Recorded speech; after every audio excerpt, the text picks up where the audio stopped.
ও শালা চোর, এক সময় কারেন্ট দিছে, খাম্বা খাইয়া ফেলছে, এখন দেশ পুরোটা খাইব। যদি পাইতাম এই অক্টেন তারেক রহমানরে খাওয়াইতাম। শালার পুরো দাম বাড়াস নাকে, এটা তো তোর বাপে আর তোর অন্য কেউ আয় দিব না। দল ফালাইতে যায়, কৃষক কার্ড, ফ্যামিলি কার্ড, এই কার্ড সেই কার্ড। শালা একটা বুয়া বাটপার। আবার লাস্টে কি কইলো, আমার অতীতের ভুল ক্ষমা করে দেন। ওর 111 এর থেকেও খারাপ অবস্থা হওয়ার দরকার ছিল। ফলের লেগে ক্ষমতায় বসাইছে, কৃষক কার্ড এই কার্ডের লেগে। আর শালারপুর যে মানুষের মৌলিক চাহিদা ওটা সমাধান কর। আমরাই তো দিমু। 130 টাকা অক্টেন ছিল না হাসিনারা বলে, 35 ছিল না, এখন বাড়াইতে সমস্যা কি? এক মাসের মধ্যে তো 50,000 কোটি টাকা অন্তত পক্ষে খায়া লাইছে ঋণ।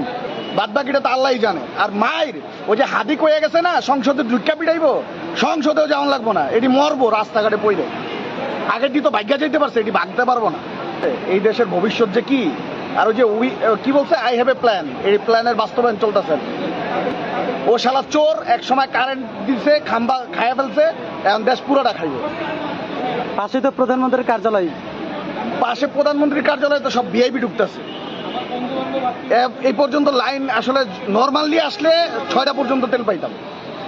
এত ভিআইপি যদি থাকে তাহলে নারায়ণগঞ্জ পাম্পে যে তেল নিয়ে আসবো ভিআইপিরা। আর লজ্জা শরম সরকারি লোকের ন্যূনতম নাই, বিশেষ করে তারেক রহমানের তো নাই। ওই যে দেখেন না, সংসদে বক্তব্য দিতে যাই ভুলভাল কয়, 8 পাস তো, এর বেশি মেয়েটা খাটে না তো তার। এই শালার পুতকে পরিণতি দেবো যে লন্ডন আবার যাইবো আর কি সব। আর যে কিছু কমু যদি পাইতাম, এই অক্টেন তারেক রহমানরে খাওয়াইতাম। আপনারা আমাদেরকে সংসদে পাঠিয়েছেন ভোট দিয়ে, আশা করেছিলেন আমরা সরকার গঠন করব। আল্লাহর ইচ্ছেটা হয় নাই, এই নিয়ে কোনো আফসোস নাই।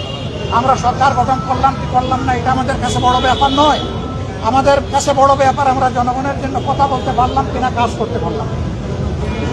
আমরা কথাও বলবো, যেখানে সম্ভব কাজও করবো ইনশাআল্লাহ। সব কাজ এখন চাইলেই আমরা পারবো না, যা আমরা পারবো তা আমরা করবো ইনশাআল্লাহ। একদিকে এই অবস্থা, অন্যদিকে আইন শৃঙ্খলার মারাত্মক অবস্থা।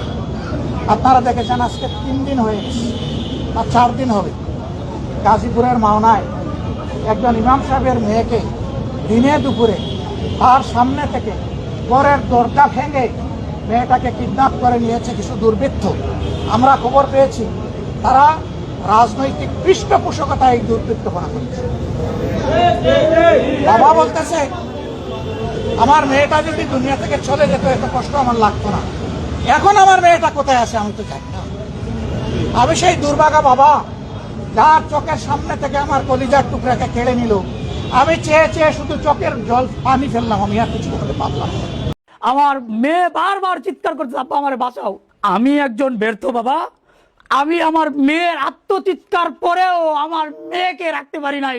এই দিনে দুপুরে দরজা ভাঙ্গা, তালা ভাঙ্গা, গেট ভাঙ্গা, সমস্ত কিছু ভাঙ্গা, গলার মাঝে অস্ত্র ঠেকিয়ে এই মেয়েকে অপহরণ করা হয়েছে, তুলে নেওয়া হয়েছে। আমরা তার সুষ্ঠু বিচার চাই। মেয়েটা পর্দা করে মাদ্রাসায় পড়ে, বয়স মাত্র 15 বছর 4 মাস, নাবালিকা, সে এখনো সাবালিকা হয় নাই। যদি ছেলের সাথে সম্পর্ক থাকতো তাহলে অশ্রুমুখে নেওয়ার দরকার ছিল না, যেহেতু সম্পর্ক নাই। ও বাবা, জাতি হিসাবে আমরা তোমার কাছে লজ্জিত, তুমি আমাদেরকে ক্ষমা করো। সরকারকে বলবো, প্রধানমন্ত্রীর হস্তক্ষেপে সচিবালয়ের একজন কর্মকর্তা কর্মচারীর এক ছেলেকে এরকম অপহরণ করা হয়েছিল, ওনার হস্তক্ষেপে 24 ঘন্টার মধ্যে মা বাপ তাকে ফিরে পেয়েছিল। আমি বলবো আপনার প্রশাসন ব্যর্থ হয়েছে, এখন আপনি হস্তক্ষেপ করে এই নিরীহ নিষ্পাপ মেয়েটাকে তার বাবা এবং মায়ের বুকে ফিরে। আসসালামু আলাইকুম রহমতুল্লাহ। সুপ্রিয় দর্শক, আপনারা ভিডিওর শুরুতে যে ভিডিওটা দেখলেন, এটা একজন ভাইয়ের ক্ষোভ। তিনি তেল না পেয়ে এরকম ক্ষোভ দেখালেন যে ভিআইপিদের সিরিয়াল শেষ হয় না, আমরা কখন তেল পাবো। তো অনেকে কমেন্টে লিখতেছে যে 18 কোটি মানুষের মনের কথা এই ভাইটা বলে দিয়েছে। আবার অনেকে বলতেছে যে ধীরে ধীরে মানুষের এইরকমভাবে ক্ষোভ হয়ে একদিন সরকার ফেলে দেবে।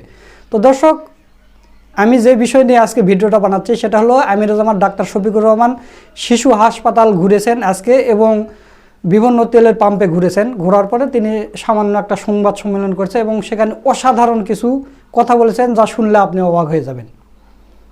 আমিরুজ্জামান ডাক্তারদের সাথে কথা বলছে এবং যে শিশুর অভিভাবক যারা হসপিটালে গেছে তাদের সাথে কথা বলছেন এবং সেই হসপিটালে অনুদান দিয়েছেন। এরপর তিনি তেলের পাম্পে এসেছেন, ড্রাইভারদের সাথে কথা বলেছেন। তো কি কারণে এই তেলের সংকট হচ্ছে সব কিছুই তিনি খুলে বলেছেন। তো তো দর্শক, এই ভিডিওটা খুবই গুরুত্বপূর্ণ ভিডিও, আপনাদের প্রতি অনুরোধ রইল আপনারা পুরো ভিডিওটা দেখে যাবেন। তো চলুন আমরা আমিরে জামাতের সেই বক্তব্যের ভিডিওটা দেখে আসি। আসসালামু আলাইকুম রহমতুল্লাহ। আমরা আজকে বের হয়েছি মূলত জনদুর্ভোগ আছে কিনা বাংলাদেশে এটা বুঝার জন্য। আমরা প্রথমে গিয়েছিলাম হেলথ সেক্টরের একটা গুরুত্বপূর্ণ প্রতিষ্ঠান শিশু হাসপাতাল দেখতে। সেখানে কর্তৃপক্ষ আমাদের সাথে ছিলেন, তারা আমাদেরকে অভ্যর্থনা জানিয়েছেন, আমরা তাদেরকে ধন্যবাদ জানাই। তারপরে আমরা হাসপাতালের ভিতরে গিয়েছি। বর্তমানে হাম নিয়ে যে বিব্রতকর অবস্থায় দেশবাসী আছে এটা বোঝার জন্য আমরা মূলত গিয়েছিলাম। তো সেখানে আমরা গিয়ে যেটা দেখলাম, এইটা বাংলাদেশের একমাত্র স্পেশালাইজড ডেডিকেটেড শিশু হাসপাতাল সরকারিভাবে। এই জন্য সারা দেশ থেকে এখানে রুগী চলে আসে রেফার। তারা এর চাপ নিতে পারছে না। অনেক রুগী এখান থেকে চিকিৎসা না পেয়ে ফেরত যাচ্ছেন। তারা কোথায় যাচ্ছেন তারা তো বলতে পারবেন না, আল্লাহ তালাই ভালো জানে। কাজেই চিকিৎসা ব্যবস্থায় বড় ধরনের একটা ধাক্কা লেগেছে আমাদের অচি অবুঝ ফিরিস্তা শিশুদের গায়ে। আমরা সেখানে গিয়ে দেখলাম অনেক শিশুই আছেন। এর মাঝে এই হাসপাতালটা সরকারি না, এটা হচ্ছে সংবিধিবদ্ধ একটা হাসপাতাল। সরকার প্রতি বছর আগে দিত 30 কোটি, এবার দিচ্ছে 28 কোটি। সেই 28 কোটির মধ্যে এ পর্যন্ত তারা ফার্স্ট কোয়ার্টারে 7 কোটি টাকা পেয়েছেন, বাকিটা হয়তো তারা পাবে। কিন্তু এ দিয়ে হাসপাতাল চলে না। এখানে 700টা বেড আছে, বেডের মধ্যে 250 বেড হইল ফ্রি, বাকিগুলো সব রুগীদেরকে খরচ দিয়ে এখানে থাকতে হয় সব কিছু। তো সেই হিসাবে তারা চালাচ্ছেন এবং তারা যেটুকু সম্ভব তাদের পক্ষে সর্বোচ্চ চেষ্টা করেছে। আমরা ঘুরে ঘুরে দেখেছি, আমরা শিশুদেরকেও পরিদর্শন করেছি, তাদের গার্জিয়ানদের সাথে কথা বলেছি। আমরা বুঝতে পেরেছি যে এখানে আরও অনেক গুরুত্ব দেওয়া দরকার সরকার। আমরা এও জানতে পেরেছি হাম শুরু হওয়ার পরে হামের ট্রিটমেন্টের জন্য একটা আইসিইউ সরকার করে দিয়েছে। আমরা সরকারের ধন্যবাদ জানাই। ভালো কাজ সরকার করলে আমরা আগেই বলেছি সমর্থন শুধু করবো না, সহযোগিতা। কিন্তু প্রয়োজন অনেক।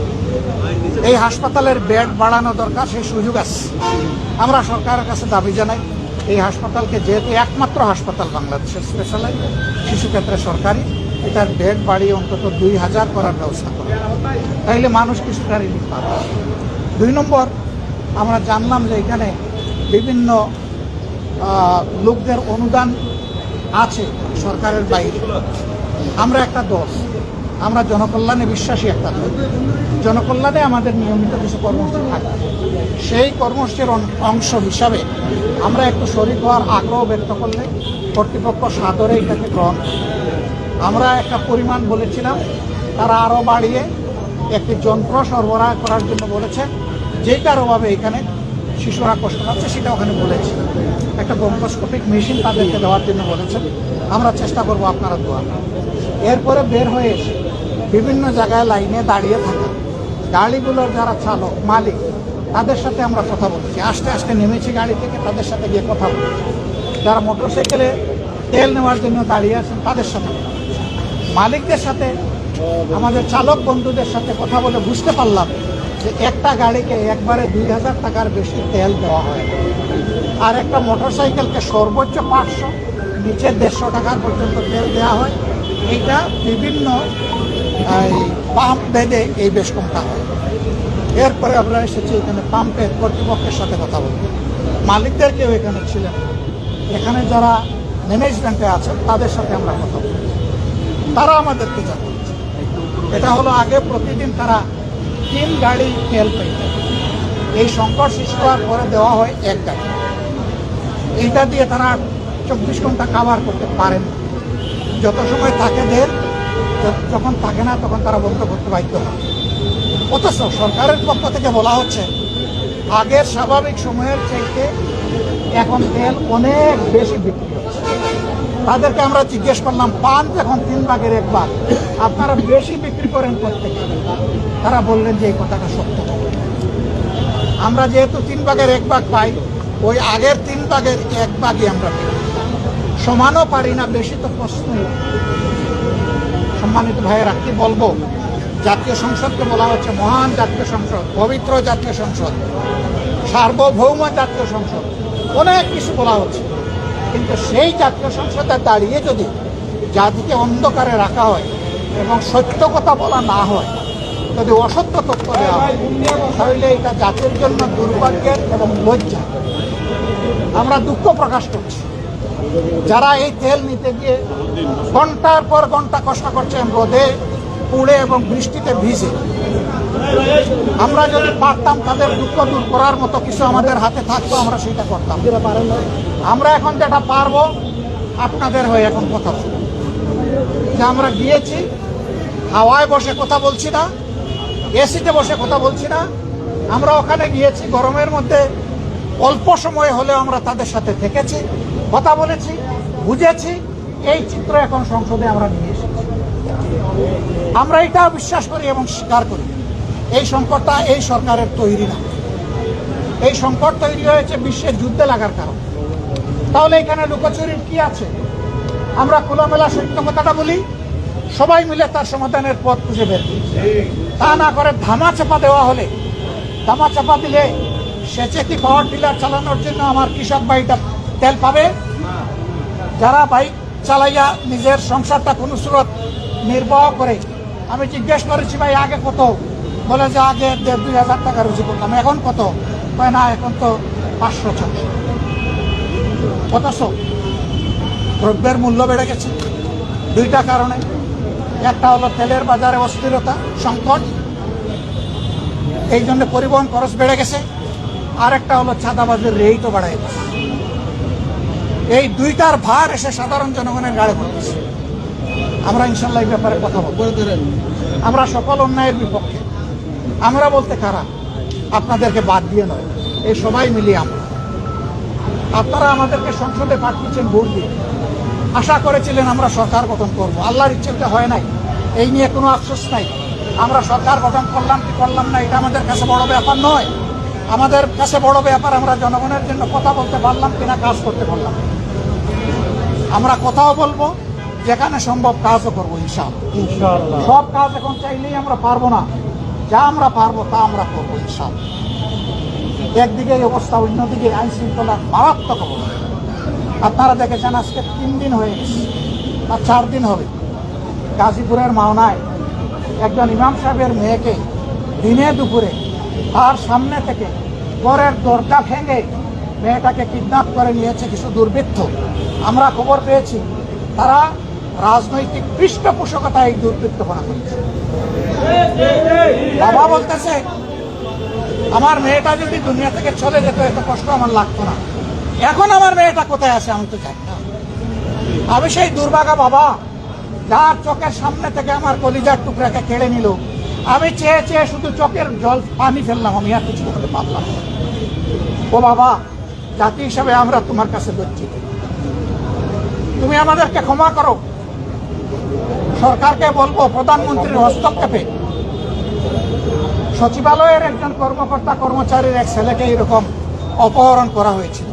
ওনার হস্তক্ষেপে 24 ঘন্টার মধ্যে মা বাপ তাকে ফিরে পেয়েছিল।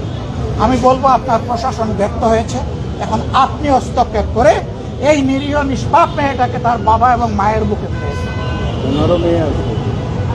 এবং আপনারও একটা মেয়ে আছে, অন্তত আপনার মেয়েটার মুখের দিকে তাকাইয়ে ওই মেয়েটাকে তার মা বাপের কাছে, আর যাতে কোনো দুর্বৃত্ত বাংলাদেশে এটা করতে না পারে। এই জন্য ওই দুর্বৃত্তদেরকে আইনের আওতায় এনে কঠোর শাস্তি দেবে। জনগণের সামনে এই শাস্তিটা দৃশ্যমান করে, দ্রুত বিচার করে ওদেরকে তাদের পূর্ণ পাওনাটা বুঝিয়ে দেন। জনগণ আপনার জন্য দোয়া করবে। আর আপনি যদি তা না করেন তাহলে সিদ্ধান্ত নেওয়ার ব্যাপার আপনার। যে দেশের সরকার একটা অবুঝ নিরীহ মেয়ের জীবনের নিরাপত্তা দিতে পারে না, সেই সরকারের দেশ চালানোর নৈতিক অধিকার কতটুকু সেটা আপনারাই বিচার করবেন, আপনাদের উপর ছেড়ে দেবেন। দেশবাসীও বিচার করবেন। আপনারা ভালো থাকবেন। সুপ্রিয় দর্শক, আপনারা আমিরা জামাতের ভিডিওটা দেখলেন। তো আমিরা জামাতের কথাগুলো আপনাদের কাছে কেমন লেগেছে?